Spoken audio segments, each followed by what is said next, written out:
Ayan guys, nandito po tayo sa Violet is nalaman ko pong monty po yung mga gamit ng kapatid ko dun sa kabila is naisipan ko pong kunin yung ibang gamit dito at dalhin po ulit sa kanila. Pandagdag po ba sa mga kailangan nila para hindi po sila magbili pa ng mga kulang nila sa school. So tara po ulit is samahan niyo po ulit ako at po natin yung kapatid ko. And dalhin po natin yung mga gamit na natitira dito is malayo-layo din po kasi kaya ako na rin pa yung nag-decide na dalhin pa yung ibang gamit. Kasi hindi ko din po naman magagamit dito yun eh. So dadalhin na lang po natin yung ibang gamit sa school po. Yun. Mga natitirang gamit dito, may mga lapis pa naman po. Dadalhin na lang po natin to sa kanila. Yeah. Tapos yung mga hanger po, dadalhin po natin yan sa kanila. Kasi di naman po ako gano'n dito naglalaba. Ang dami naman po niyang hanger na yan. Magtitira na lang po tayo. So, napadalaw lang ulit po ako dito kasi nalaman niyo pong wala masyadong gamit. So dito po tayo. Yan. Dito lang po medyo makalat kasi dito po nilalagay yung mga ibang gamit na dadalhin na lang din po natin yan kay mama yung mga hugasan po natin bago natin dalhin doon. So ayan po. Ayan.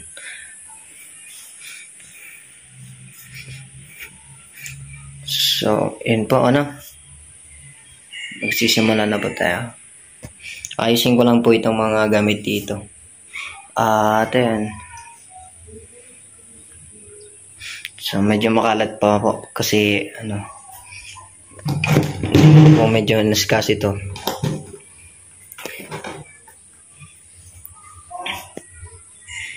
Okay.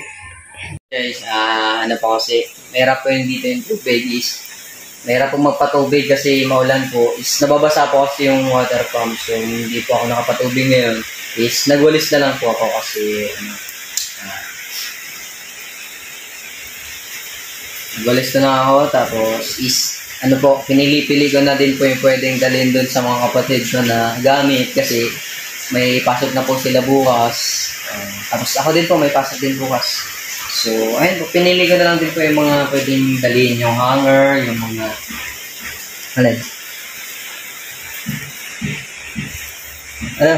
Go. So, ito po. Yung mga chinelas pong pwede pang magamit. Ito po, di ba may mga partner pa naman po ito. Tapos ito kay Baby Grace po, okay pa yan. Tapos ito kay May. Tapos ito may pares pa po ito. Ayan. Ito yun. Kay Grace. Ayan. Blado pa naman po. Tapos ito pong nakatira dito mga lapis, ganun, Crayola is dadali po natin para po magamit kasi sayang naman din po kung nandito lang naka-stock, diba? So dadali po natin para magamit po. Kasi pasokan na nila bukas. Hindi na po sila magbibili ng mga Crayola, mga lapis kasi meron naman po dito. So ayun po, salamat din po sa mga nag-sponsor dito, lalo na po kay Kuya Rob, kay Kuya Val, yan. Shoutout po sa kanila. Lalo na po kay Ma'am Edna, maraming salamat din po sa tumulong at lalo na po sa subaybay na mga sa aming buhay. Salamat din po. At yan po ay So yun So ayun guys, okay pa naman po dito yung mga gamit. Ito, I mean chalk ba to or Crayola, ganyan. Cloth brush. Tapos yung mga lapis po, okay pa naman po. Inayos na din po. Pwede na pong ganin doon sa kapatid. Bala na po sila dito. Mamili na lang sila ng mga kailangan nila dito. Itabi na lang nila yung hindi nila gagamitin. Bala na sila sa mga gamit na pwedeng magamit. So, guys, is may baby naman po sila is hindi po nagagamit ito. Pwede po nito magamit pag yung baby. Is pwede pa na ito magamit ni Chris kasi bata pa naman po si Chris. Hindi pa po ganong na takbo-takbo. Bakit Bakit dalhin mo doon? Kasi wala pa naman po ako anak para maglagay dito. Hindi ba babalik ng mama mo dito? Hindi naman ito siguro ibabalik kasi nandun naman po si Chris. Siyempre, bawal pa si Chris maglabas-labas. I mean, hindi na mababalik dito yung mama mo. Sabi niya, hindi na siya babalik. Sabi ko, sige, ikaw bahala. Sabi, dadalhin ko na lang yung mga gamit na pwedeng dalhin doon. Na hindi ko naman pwedeng gamitin dito.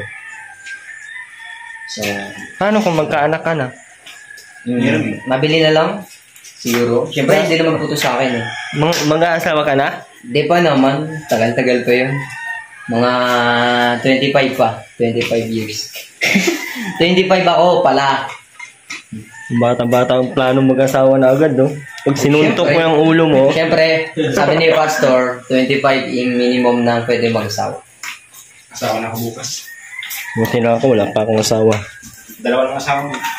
Ito po, okay pa naman to. Nabubuka pa man to. Ay, pawit ng mag... Tara. Dadali na lang po natin. Tara guys, samahan nyo. Tara. Guys, nandito na po tayo. Malapit na po tayo kay Mama. Ayun po. Kasama ko po yung pinsan ko. Kasama ko po si Erwin. Dalawa pa yung isang si Kuya. Hindi naman po, mahina lang siguro yung boses ko. Ba't mahina ang boses mo? Hindi ko lang po lang. So, andito na po tayo. Andalin po natin yung mga ibang gamit.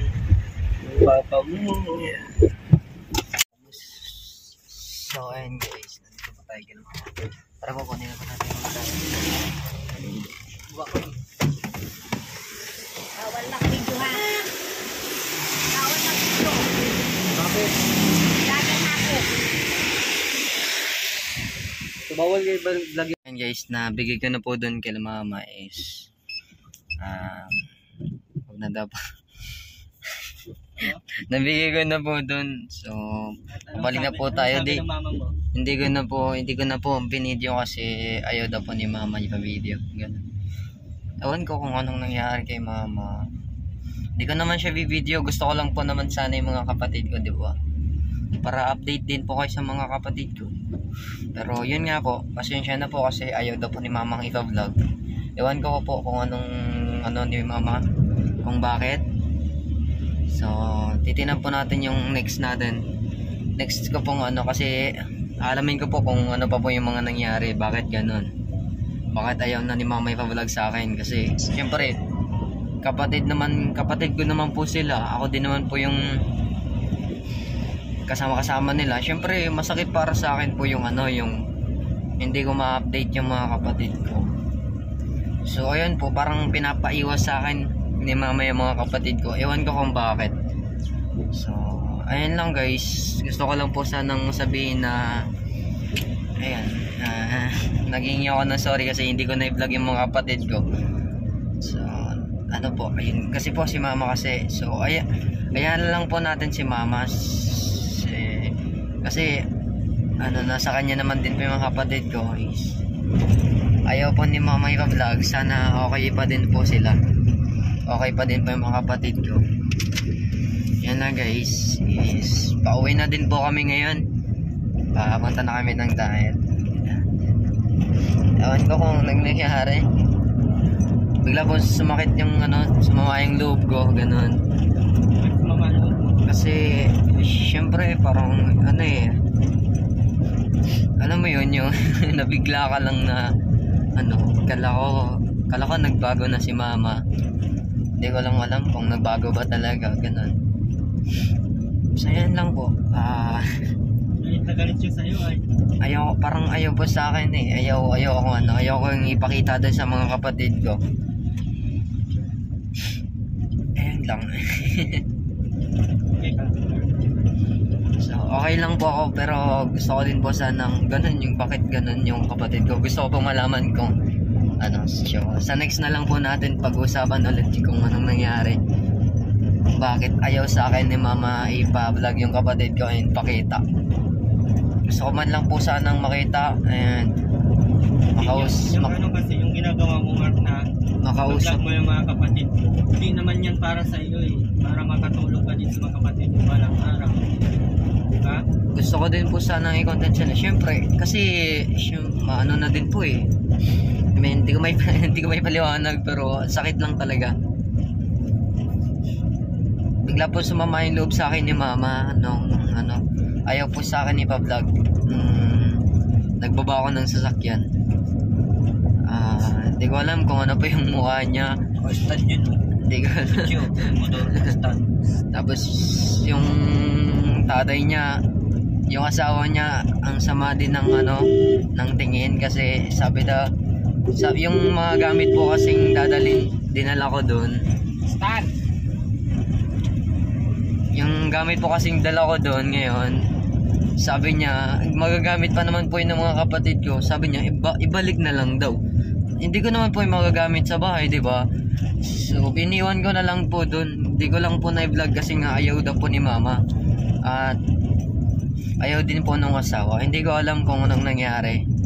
Kung ayaw ba sa akin, kung ayaw ba sa akin ni mama, ayaw ba sa akin nung asawa niya, okay lang. Maintindihan ko naman yun. Pero yung mga kapatid ko po, Wala bang puro karapatan yung asawa niya sa mga kapatid? gusto ko naman pong ma-update sana yung kapatid ko kasi syempre kapatid ko hindi naman niya anak yun eh. Sana naman paano niya sa akin. Yun lang guys. Ayokong umiyak pero mamaya na lang.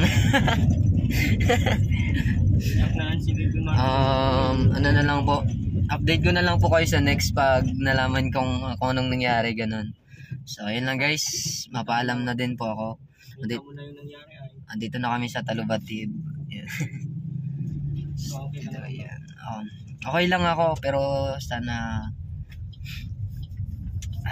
kung ano man yung pagkakamaling nagawa ko is naghingi ako ng sorry. Kung ako man may mali, maghingin ako ng sorry. Amen. Ayun lang, mapaalam na ako guys. Sa next na lang po ulit, abangan nyo na lang po yung update ko ulit kung bakit ganon yung nangyari. Ayaw sa akin ipa-vlog, ayaw sa akin ipakausap yung mga kapatid ko. So yun po, maraming salamat po sa nanonood, sa mga nanonood, sa viewers, sa subscriber, at lalo na po kay Kuya Val, kay Ate Edna, kay Kuya Rob. Yan, maraming salamat po sa Team Kalingap. Paalam na ako guys. Bye bye po, God bless, at magandang araw po ulit. Bye bye.